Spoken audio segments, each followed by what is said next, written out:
वेळेची मर्यादा आहे आणि समय सूचकता जोपासणारे सगळे टाळकरी एकदा जोरदार टाळी माझ्या सगळ्या संगीत विश्वातल्या महाराष्ट्राचं भजन वैभव असलेल्या मंडळींकरता वाजवा। गाणारे भरपूर आहे पण वेळेची मर्यादा लक्षात घेऊन गाणं अगदी कमी वेळेत 1-5-7 मिनिट माझ्याकडे कायद्यानं शिल्लक आहे।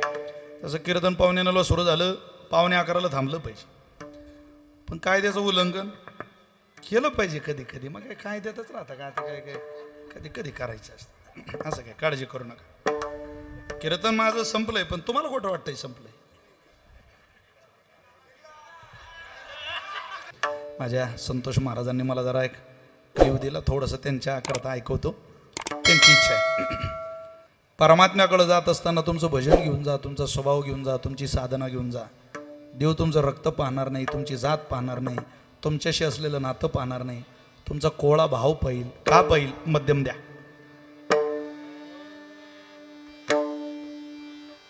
कोणाचा पहिला?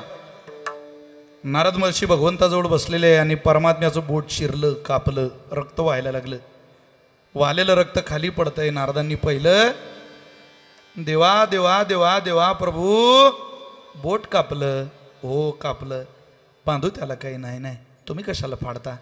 शेजारी माझी बहीण आहे सुभद्रा तिला मागून आणा चिंदी आणा काढून तिच्याकडून एक देईल माझी बहीण आहे ती। गेले नारद महर्षी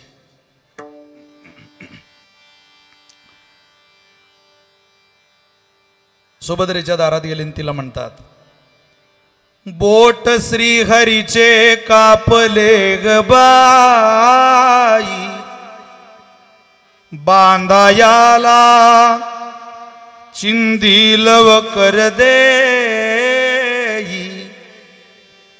सुभद्रा बोलली शालुनी पैठणी फाडू नका देऊ चिंदी तुम्हासी मी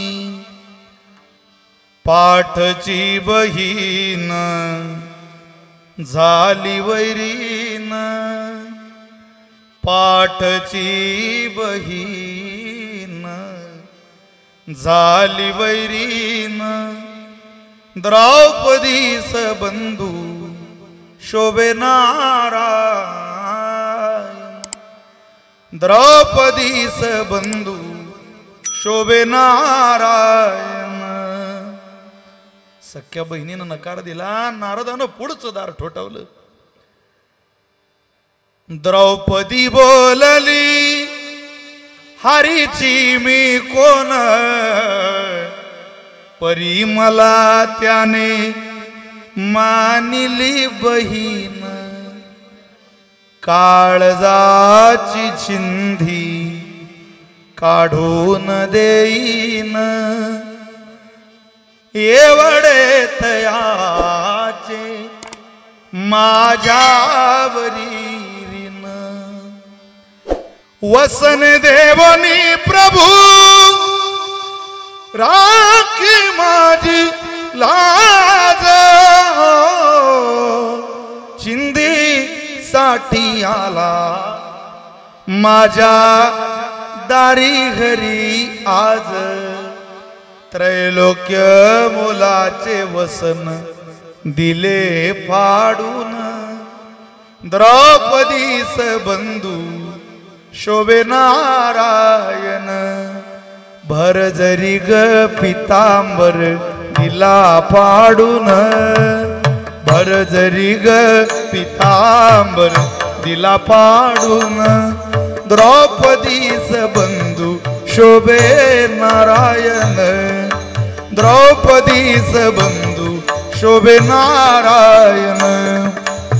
रक्ताच्या नात्याने उपजेना प्रेम फुटली पाहिजे अंतरीची खून धन्य तोची भाऊ धन्य ती बहीण धन्य तोची भाऊ धन्य ती बहीण प्रीतीची जी खरी ती जगिला भावीन प्रीतीची जी खरी ती जगिला भावीन हो भर जरी ग पितांबर तिला पाडून भर जरी ग भर जरी ग भर जरी ग पितांबर दिला पाडून द्रौपदीस बंधू शोभे नारायण ओ द्रौपदीस बंधू शोभे नारायण नारायण.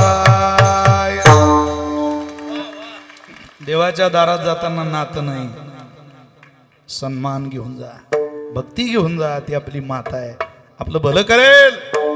वा एकदा गेला तुका म्हणे येणे जाणे नाही आता.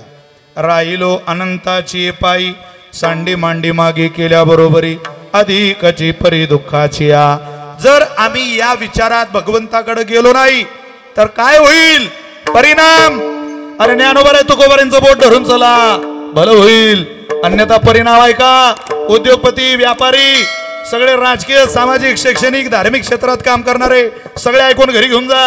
आपल्या पदाच्या, प्रतिष्ठेच्या, श्रीमंतीच्या चपला बाहेर काढा आणि देवाच्या दरबारात ज्ञानोबा सांगतात त्या अवस्थेत जा, तुकोबा सांगतात त्या अवस्थेत जा. गेलात तर सुख घ्या, नाही गेलात परिणाम घ्या. काय परिणाम?